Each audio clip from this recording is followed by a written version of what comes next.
네, 안녕하세요. 한국사 문동균입니다. 자, 이번에는 출제순위 7번째에 해당되는 주제인데요. 네, 주제를 보시면은 이제 고려의 역사서입니다. 고려의 문화에서는요, 원래 문화에서는 사상, 특히나 고려 같은 경우에는 불교뿐만 아니라 불교에다가 유교가 불교급으로 성장했기 때문에 유교 안에서도 좀 주제가 있는데 그 중에 유교 안에 되게 중요한 주제가 바로 역사서입니다. 역사서 지금 이번 시험에 이제 등장하는 올해부터 이제 조금씩 드러나고 있는 그런 특징 중에 하나가 왕대사에 대해서 조금 명확하게 보셔야 될 것 같아요. 왕대사.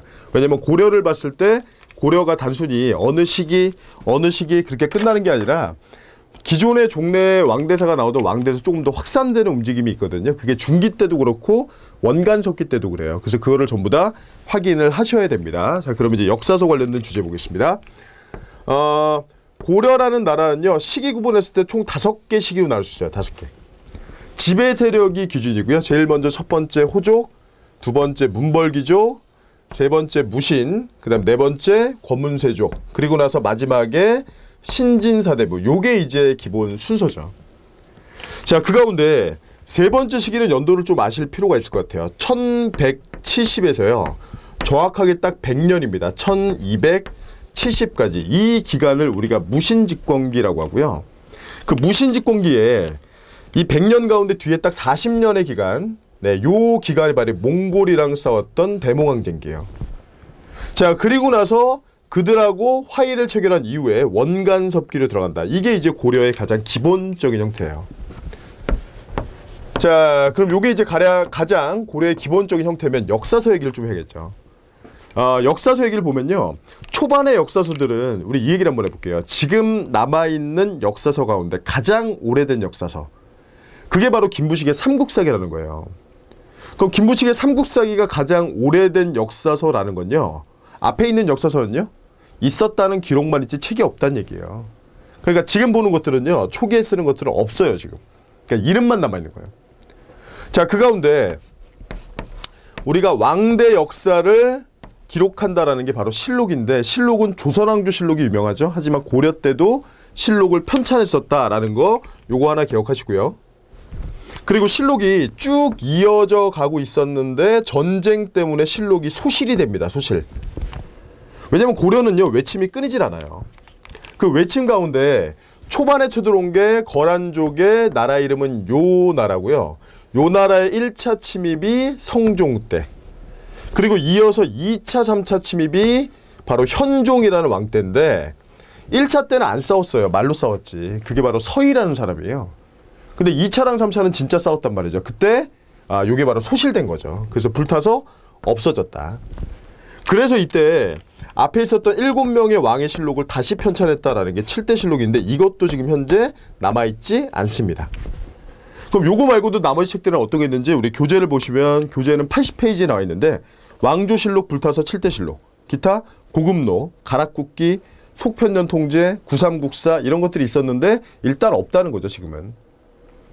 자, 그럼 이제 중기부터 봐야 될 텐데요.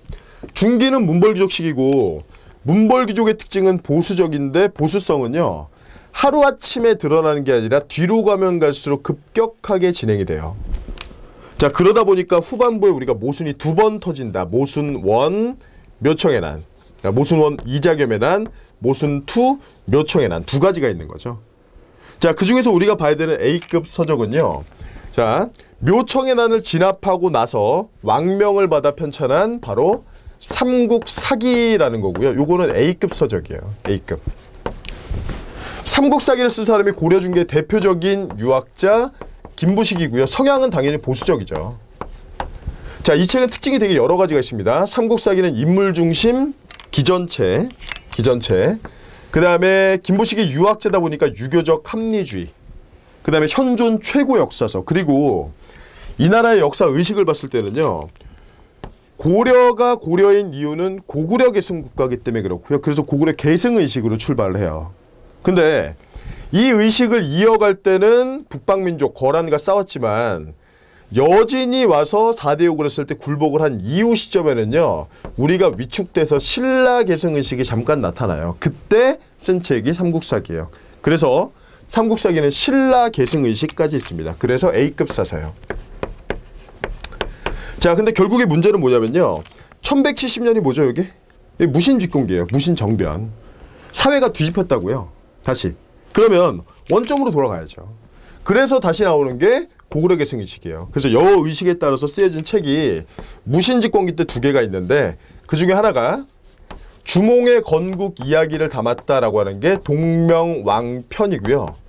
네, 요게 어디 실려있냐면 이규보라는 사람의 문집에 실려있고 요것도 중요 사서입니다. 동국 이상국집에 실려있어요. 자, 그 다음에 같은 시기에 있는 책 중에 각훈의 해동고승전이라는 것도 있고요. 근데 교재 보시면은 동명왕편 밑에 써놨죠. 네, 각훈의 해동고승전. 각훈이 왕명을 받아서 해동, 우리나라 고승들의 전기를 정리했다. 삼국시대 승려 30여 명의 전기를 기록했다는 거예요. 자, 그러면 이제 요 책들 잘 보세요. 원간석기 들어가면요. 원간석기. 우리가 원간석기 왕들의 특징은 이름 앞에 뭐가 들어간다? 그렇죠. 충자가 들어간다. 그렇게 알고 계시죠. 근데 그게 정확한 지식이 아니에요. 왜냐면 원간석기 들어갔을 때 첫 번째 왕은요. 충자가 안 들어가요. 원종이라는 왕이에요. 원종. 그러니까 원간석기라서 충자가 들어가는 게 아니라 충자가 들어간 이유는 우리가 부마가 됐기 때문이에요. 부마. 황제의 사위.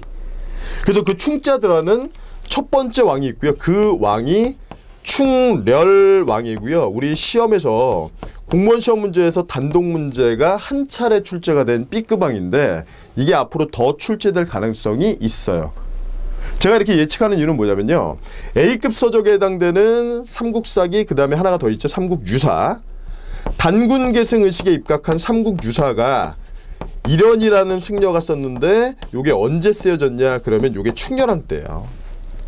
자, 그 다음에 같은 시기 충렬왕 때 쓰여진 게 하나가 더 있는데 이승유의 제왕운기라는 게 있습니다. 제왕운기. 그래서 요 2개 서적을 사료로 준 다음에 거꾸로 왕의 업적으로 들어갈 수 있기 때문에 시기가 중요하다라고 하는 겁니다. 시기. 네. 그리고 작년에 제가 예상했던 것처럼 올해 시험에서 구현이 됐는데 중기 쪽의 왕 가운데 요거는 인종 때거든요. 인종의 왕대사 올해 나왔습니다. 7급에. 자, 그래서 충렬왕 요렇게 있고요. 그 다음 제일 마지막에 신진사대부. 네, 이재현의 사략이라는 책이 있다. 요게 이제 전체 내용이 되겠습니다. 자, 그러면 메인 문제 유형은 뭐가 있냐면요. 메인 문제 유형은 A급이 삼국사기, 그 다음에 삼국유사인데 두 책이 아예 정반대 특징을 갖고 있어요. 요게 이제 시험 문제죠. 자, 일연은 승려니까요. 삼국사기는 불교 관련된 책이에요. 불교. 그러니까 역사서는 역사서인데 조금 많이 부족한 거죠. 네.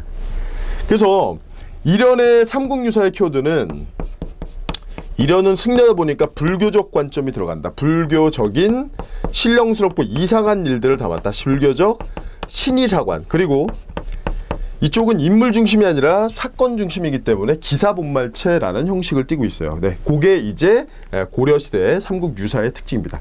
그래서 인물문제 A급은 둘을 비교하는 문제 또는 동명왕편 사료로 준 다음에 이규보와 관련됐던 최씨 집권기의 상황을 묻는다. 그게 이제 시험 문제가 되는 거죠.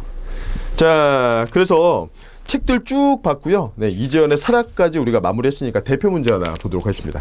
네, 대표 문제를 보시면 자, 요거는 이제 올해 시험에 있었던 2016년 국가직 9급 문제고요. 가나에 들어갈 역사서 보겠습니다. 특징을 지금 힌트를 엄청 많이 줬어요. 현존하는 최고 역사서. 가장 오래됐다. 그 다음에 두 번째는 인종 때. 그리고 본기 세가가 없고 연표, 지, 열전 등 총 50권으로 구성되어 있다. 요게 이제 삼국사기입니다. 삼국사기. 삼국사기. 그 다음에 밑에 나번 보겠습니다. 자, 시기를 정확하게 인식하고 있죠. 네, 여기는 인종 때였고 여기는 충렬왕 때였죠. 충렬왕 때 한승려가 네, 이게 일연이겠죠. 일정한 역사 서술체계에 구애받지 않고 자유롭게 썼다. 네, 그래서 이게 바로 뭐냐면 삼국유사가 되는 거죠. 그래서 삼국사기랑 삼국유사를 비교하는 가장 전형적인 문제입니다. 가장 전형적인 문제. 자, 그럼 이제 내용 지문들을 보겠습니다.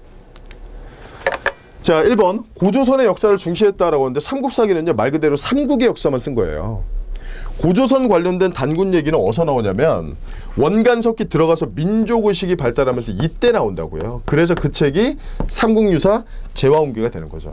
그래서 1번은 틀린 내용이 되어 있고 그 다음에 고구려 계승의식이 아니라 이미 우리가 위축된 상태죠. 틀렸죠. 신라 계승의식이에요. 그 다음에 민족적 자주의식을 고양했다라고 하는데 그렇죠. 왜냐하면 원간석기라는 우리 특수한 상황. 그래서 단군 얘기가 나오는 거예요. 우리의 공동시조는 누구인가. 네, 그래서 세 번째가 맞고요. 도덕적 합리주의. 자, 요거는요 합리주의라는 표현은 유학자들이 책을 썼을 때 주로 쓰는 표현이에요. 그럼 어떤 책에다 쓸 수 있냐면 유교적 합리주의, 삼국사기 쓸 수 있고요. 네, 그 다음에 또 하나는 뒤에 나와 있는 네, 바로 이재현의 사략이라는 것도 유교적 합리주의라는 표현을 쓸 수가 있습니다. 네, 근데 대신 구분할 건요. 유교는 그 안에 종류가 되게 많아요. 유학은 훈고화, 고징화, 기타 양명화 되게 많은데 원간석기 때 들어온 게 우리가 충렬왕 때 성리학이에요. 그래서 성리학적 사관으로 한정한다. 성리학적 사관 이런 표현을 쓴다면요. 여기서는 쓸 수 있지만 아직 안 들어왔죠. 이때는 네, 여기서는 쓸 수가 없다는 거죠. 네, 그거까지 기억하시면 되겠습니다. 네, 그래서 대표 문제 우리 1번 문제 정답은요 3번입니다. 네, 이제 역사서 지금 얘기 드린 대로 가장 굵직한 게 삼국사기, 삼국유사 비교하는 문제, 그 대표 문제를 한번 풀어봤습니다.